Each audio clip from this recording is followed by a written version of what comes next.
జై శ్రీరామ్ అందరికీ నమస్కారం. వెల్కమ్ టు న్యూస్ అఖండ. నేను మీ కస్తూరి శ్రీధర్. మిత్రులారా, పాము కాటేస్తుందని చెప్పి తెలుసు. మరి ఆ కాటేసే పాము తీసుకొచ్చి ఎవరన్నా సంకలో పెట్టుకుంటారా? దాన్ని ఎవరన్నా నెత్తినెక్కించుకుంటారా? చెప్పండి ఒకసారి. అదే విధంగా ఈ పాకిస్తాన్ ఉగ్రవాద దేశం అని చెప్పేసి ప్రతి ఒక్కరికి తెలుసు. మరి అలాంటి ఉగ్రవాద దేశానికి నిధులు ఇవ్వడం ఏంది, రుణాలు ఇవ్వడం ఏంది, ఇదంతా ఏందంటాలి? ఈ న్యూస్ చూడండి ఒకసారి. ఈ పాకిస్తాన్కు రుణాలు ఇవ్వాలని చెప్పేసి ఆలోచించినటువంటి IMF సంస్థను భారతదేశం రఫ్ఫాడిచ్చిందట్టే. తద్వారా ఈ IMF ఇప్పుడు ఎటువంటి నిర్ణయం తీసుకునింది అనేదే ఈ వార్త. ఓకేనా? ఇక్కడ IMF అంటే ఇంటర్నేషనల్ మానిటరీ ఫండ్ అని అర్థం అన్నమాట. దీన్ని అంతర్జాతీయ ద్రవ్యనిధి సంస్థ అని కూడా అంటారు. ప్రపంచంలో ఏ దేశం అయితే ఆర్థికంగా నష్టపోతుందో, ఏ దేశం అయితే సంస్కరణలను ప్రవేశపెట్టడానికి ప్రయత్నిస్తుందో అలాంటి దేశాలకు ఈ అంతర్జాతీయ ద్రవ్యనిధి సంస్థ నిధులు కేటాయించి ఆయా దేశాలను ఆర్థిక నష్టాల నుంచి బయటికి పడేలా చేయడానికి ఈ IMF పనిచేస్తూ ఉంటుంది. అర్థమైందా? ఈ అంతర్జాతీయ ద్రవ్యనిధి సంస్థను 80 సంవత్సరాల క్రితం అంటే 1944లో స్థాపించారు. ఈ IMFలో 191 దేశాలు సభ్య దేశాలుగా ఉన్నాయి. ఇక ఈ IMFను స్థాపించినప్పటి నుంచి ఇప్పటి వరకు ఈ IMF ద్వారా ఆర్థికంగా లబ్ధి పొందిన దేశం ఏదైనా ఉంది అంటే ఎక్కువ స్థాయిలో, ఎక్కువ మోతాదులో పాకిస్తాన్ మాత్రమే. గత 70 సంవత్సరాల కాలంలో పాకిస్తాన్ ఏకంగా 21 సార్లు ఈ అంతర్జాతీయ ద్రవ్యనిధి సంస్థ నుంచి రుణాలను తీసుకునింది. చూడండి, 21 సార్లు అంటేయా.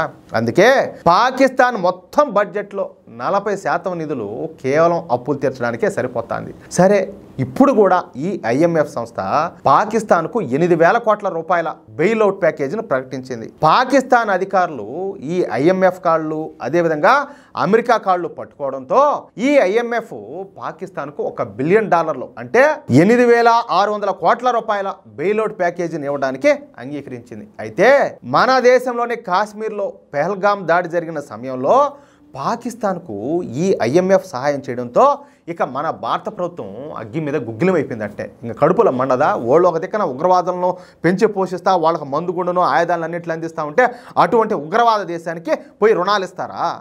ఏందంటాలే. గత వారం వాషింగ్టన్లో జరిగినటువంటి IMF సమావేశంలో మన భారత ప్రతినిధులు రెచ్చిపోయి మాట్లాడినారు. తప్పేమన్నదే, చెప్పాలంటే మెట్టు కొట్టి మాట్లాడాలి, ఊరికే కూడా కాకుండా. పాకిస్తాను ఒక తీవ్రవాద దేశం. పాకిస్తాన్ మూలంగా ఇప్పటి వరకు మా భారతదేశంలో 36,000 మంది సామాన్యులు, అదేవిధంగా భారతీయ బలగాలు చనిపోయినారు. ఈ తీవ్రవాదులను పాకిస్తానే పెంచి పోషిస్తుంది. ఇప్పుడు పెహల్గామ్లో దాడి చేసింది కూడా ఈ పాకిస్తానే. అంతెందుకు, బిన్ లాడెన్ దాచిపెట్టింది కూడా పాకిస్తానే. ఇది అందరికీ తెలుసు కదా. అలాంటి పాకిస్తాన్కు మీరు ఏ విధంగా ప్యాకేజ్ ఇస్తారు, ఏ విధంగా రుణాలు ఇస్తారు? మీరిచ్చేటటువంటి నిధులను పాకిస్తాన్ తమ తీవ్రవాద కార్యక్రమాలకు ఉపయోగిస్తుంది. మీరిచ్చే నిధులను పాకిస్తాన్ కేవలం భారతదేశ వినాశనానికి మాత్రమే ఉపయోగిస్తుంది. అలాంటి దేశానికి మీరు ఏ విధంగా రుణాలు ఇస్తారు? ఆ దేశాన్ని ఎందుకు ఆదుకుంటున్నారు మీరు? అసలు మానవత్వం అనేది మనలో ఏమైనా చచ్చిపోయిందా అంటూ మన దేశ ప్రతినిధులు ఈ IMF అధికారుల పైన నిప్పులు కురిపించారు. అంతే కదా. ఇప్పుడు వాళ్ళకి డబ్బులు ఇస్తే వాళ్ళు ఏం చేస్తారు? వచ్చి మన ప్రాణాలు తీస్తే ట్రై చేస్తారు. కనీసం మానవత్వం అనేదిలే. అంటే మీరు పరోక్షంగా వాళ్ళకి సహకరించినట్ట భారతీయుల ప్రాణాలు తీసేదానికి.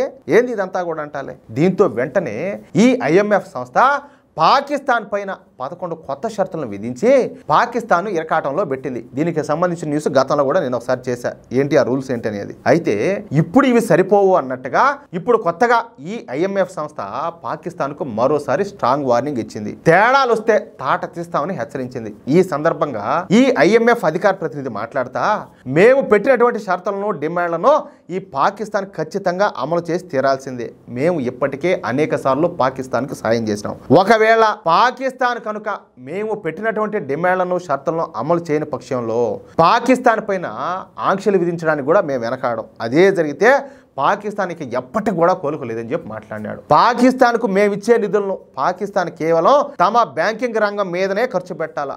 బ్యాంకింగ్ రంగాన్ని మాత్రమే ఆదుకోవడానికి మేము ఈ నిధులను అయితే ఇస్తున్నాం. కాబట్టి మేమిచ్చేటటువంటి ఈ నిధులను పాకిస్తాన్ తమ బడ్జెట్లో కూడా చేర్చడానికి వీల్లేదు.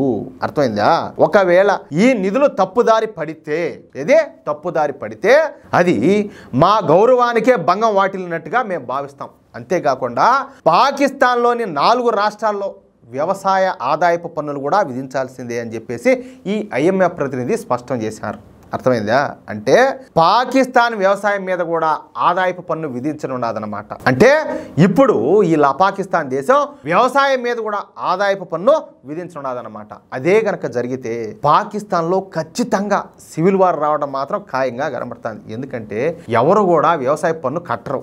రైతులు సరే ప్రపంచంలో ఎక్కడున్నారు రైతులు అయితే వాళ్ళు చేసేదే ప్రపంచం కోసం. ఎందుకంటే వాళ్ళు పండించింది ఆహారం ఎట్టొస్తుంది, మనం ఏం తిని బతకాలా. కాబట్టి రైతులకు ఎట్టి పరిస్థితుల్లో కూడా ఈ వ్యవసాయ పన్ను అనేది వేయకూడదు. కానీ ఈ పాకిస్తాన్ ఇప్పుడు అలాంటి నిర్ణయం తీసుకోబోతోంది. ఒకవేళ పాకిస్తాన్ IMF ఒత్తిడికి తలొగ్గి ఈ వ్యవసాయ పన్నులు వసూలు చేసినట్టయితే ఇక పాకిస్తాన్ ప్రభుత్వానికి చుక్కలు కనపడడం మాత్రం ఖాయం. మొత్తానికి ఏదైతేనేమి ఈ IMF మీద మన మోడీ ప్రభుత్వం చేసినటువంటి ఒత్తిడి మాత్రం ఫలించింది. అది విషయం. ఎట్లా న్యూసా మిత్రులారా? ఈ న్యూస్ కనుక మీకు నచ్చినట్లయితే ఖచ్చితంగా ఈ న్యూస్ నలుగురికి షేర్ చేయండి. అదేవిధంగా ప్రతి ఒక్కరు కూడా మీ యొక్క అమూల్యమైన అభిప్రాయాలను ఖచ్చితంగా స్పష్టంగా కామెంట్ చేయండి. ఇక్కడ మరొక విషయం ఏంటంటే ఇంతవరకు మీరు కనుక మన ఛానల్ సబ్స్క్రైబ్ చేసుకున్నట్లయితే ప్రతి ఒక్కరు కూడా మన ఛానల్ సబ్స్క్రైబ్ చేసుకోండి, సపోర్ట్ చేయండి ప్లీజ్. జై శ్రీరామ్, జై హింద్.